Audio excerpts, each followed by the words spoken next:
Political ఫైట్తో Ongole heat ఎక్కింది. జనసేన నేత Balineni Srinivas, MLA Damacharla Janardhan మధ్య మరోసారి మాటల యుద్ధం జరిగింది. నేతలిద్దరూ ప్రెస్ మీట్లు పెట్టి ఇసుక, మద్యం సహా పలు రాజకీయ అంశాలపై ఒకరిపై ఒకరు విమర్శల బాణాలు సంధించుకున్నారు.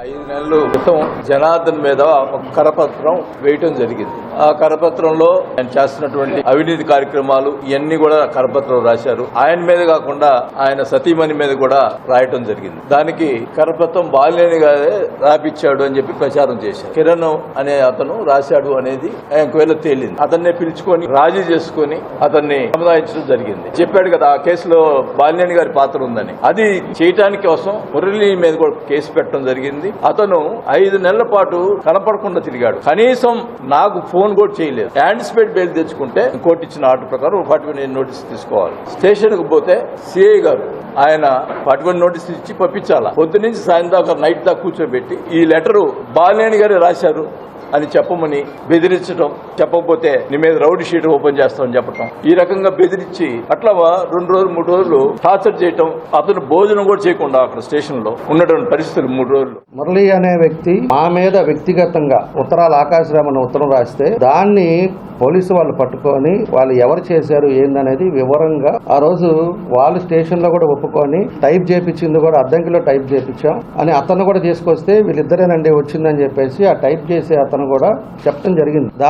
దాని పూర్వకంగానే కేసు పెట్టారు. కేసు పెట్టిన తర్వాత అతన్ని 5 నెలలు ఇతను కాపాడుకుంటా అతను ఖర్చులకు డబ్బులు ఇస్తా ఈ రోజు మళ్ళా వచ్చేసి మా కార్యకర్త అతను ఇబ్బంది పెట్టారని మాట్లాడతాడు. ఇంట్లో వాళ్ళ మీదను ఆయన ఇష్టం వచ్చినట్టు రాస్తా ఉంటే ఇతని మీద రాపియాలంటే పుస్తకాలు సరిపోతాయి. నేను కూడా కూర్చొని రాపియమంటే రాపిస్తా, నాకేం జనం లేకలేదు, లేకపోతే ఏమీ లేదు. ఆయన పేరు చెప్పమన్నాడని చెప్పేసి సిఐ ఒత్తిడి చేశాడని చెప్పేసి కావాలని పోలీసుల మీద బ్లేమ్ చేస్తాడు. అతను ఆల్రెడీ రాశాడు, తప్పు చేశాడు, నువ్వు ఎందుకు ఎంకరేజ్ చేస్తున్నావు, నీకు అసలు సంబంధం లేకపోతే నువ్వు ఎందుకు చేస్తున్నావు, పైపెచ్చు మా కార్యకర్తకి అన్యాయం జరుగుతుందని చెప్పేసి కావాలని చెప్తావే. మీ కార్యకర్త అయినా ఎవడైనా తప్పు చేస్తే తప్పే కదా. మా మీద పోయినసారి ఎన్ని కేసులు పెట్టారు? 79 కేసులు పెట్టారు. వీళ్ళంతా మనుషులు కాదా?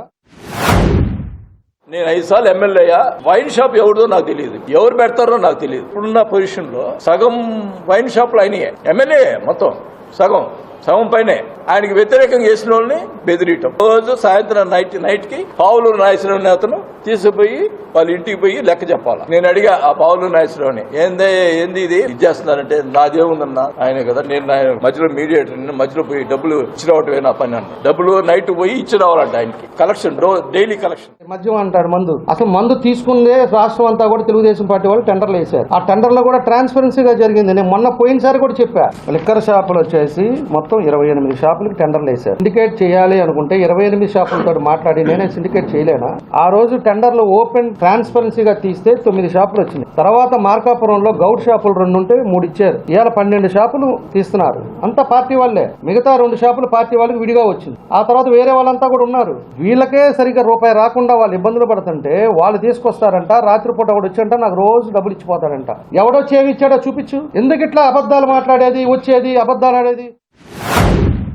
ఇసుక ఫ్రీ అన్నారు. 50 మంది దాకా ఉంటారు ట్రాక్టర్లో ఇసుక తెచ్చుకొని ఏదో అమ్ముకుంటారు. వాళ్ళు ఎక్కడ ఇసుక తీసుకొస్తే వాళ్ళు తెచ్చుకుంటే వాళ్ళ మీద ఆపటం, కేసు రాయటం, వాళ్ళు భయప్రాంతం చేయటం. ఇక్కడ ఒక స్టాక్ పెట్టి దానికి ట్రాక్టర్ కి ఇంతనే ఎక్స్ట్రా వసూలు చేయటం. దానికి నెలకి 50 లక్షలు ఆయనకి ఆదాయం. ప్రజలకి ఫ్రీగా చేరాల్సిన ఇసుక ఈ రకంగా డబ్బులు తీసుకొని ఎమ్మెల్యేలు చేస్తుంటే ఎందుకు ఊరుకోవాలంటే ప్రజలు? ఖచ్చితంగా ఇసుక ఆపకపోతే ఆడపోయి నేను కూర్చొని గొడవ చేస్తా.